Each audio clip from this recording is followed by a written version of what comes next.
आने वाले समय में इतनी, जैसे पृथ्वीराज चौहान के बाद में तलवारों का उपयोग हो गया, धनुष बाणों का उपयोग कम हो गया, करते थे लेकिन कम करते थे, तो तलवारों का उपयोग सबसे ज्यादा होने लग गया था।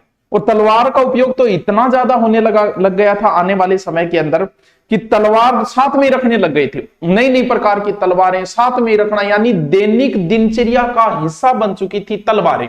तलवार को कई जगह खड़ग भी कहा जाता है, कई जगह तलवार को कृपाण भी कहा जाता है। जैसे आपने ये नाम सारे खड़ग, कृपाण वगैरह आपने नाम सुने होंगे।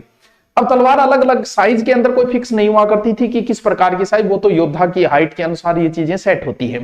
तलवार जो मुख्य रूप से बाईं तरफ से पकड़ी जाती थी, चलाने की बताते हैं कि इसकी 32 प्रकार की विधियां बताई गई है तलवार। सबसे जो उच्च कोटि की तलवार जो लंबी वो 50 इंच की, लगभग बीच वाली तलवार जो होती थी वो 46 इंच की होती थी। फिर निम्न कोटि की छोटी मोटी तलवार जो होती थी वो 36 इंच, छोटी के 36 इंची साइज के अंदर देखे तो 36 इंच भी बहुत बड़ी हो जाए।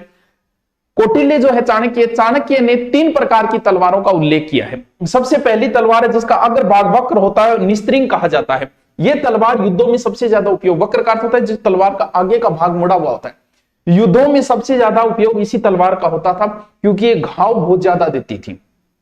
कहते हैं कि इससे योद्धा गर्दन तक काट देता था, इतना ज्यादा घाव दिया करती थी ये तलवार, जो सबसे ज्यादा अंदर बैठने। दूसरी जो है अगला भाग गोलाकार, जिसे मडलांगर कहा जाता है। एक प्रकार से इसका जिक्र थोड़ा सा आगे भी आएगा, इसका जिसे खड़ग भी कह सकते हैं। ये दुधारू होती है एक प्रकार से, दोनों साइड से काम करने वाली। इसका आगे का भाग बड़ा पतला होता है, कम ही उपयोग लेते थे इस तलवार का, किंतु इसका लंबाई ज्यादा होती थी। और इसका अग्र भाग जो होता था वो पतला, जिसे कहा जाता था 80-60 तलवार कहा जाता था। अब तलवारों का इतना उपयोग होने लगा आने वाले समय में, आप जब भी कभी प्राचीन समय में राजपूतों के संग्रहालय वगैरह देखने जाओगे, भले ही आप बीकानेर जूनागढ़ दुर्ग के अंदर जाओ, भले कहीं और जाओ, वहां आपको सबसे ज्यादा अस्त्र शस्त्रों में अगर मिलेगी तो सबसे ज्यादा आपको तलवारें रखी हुई मिलेगी। ये देखो कितनी प्रकार की तलवारें रखी हुई है, देखो अलग अलग प्रकार की तलवारें, कोई कैसी है कोई कैसी, हर तलवार का अपना एक नाम अलग प्रकार हुआ करता था। अब देखिए एक शब्द, धीरे धीरे एक शब्द आएगा कि राजपूती बाणा। ये क्या हुआ कि राजपूत अपने साथ तलवार रखना एक शौक हो गया था, तलवार रखने ही लग जाते थे, साथ में रखने। लास्ट तक तलवार एक ऐसा शस्त्र बना कि जो मध्यकाल से प्रारंभ हुआ ज्यादा उपयोग, और अंत तक ये तलवार जो है मुख्य शस्त्र बना रहा इनका। हर समय साथ में रखते, दिनचर्या को एक हिस्सा ही बन गया एक प्रकार को तलवार जो है।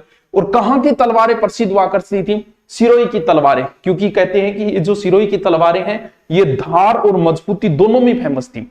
तो योद्धा अपने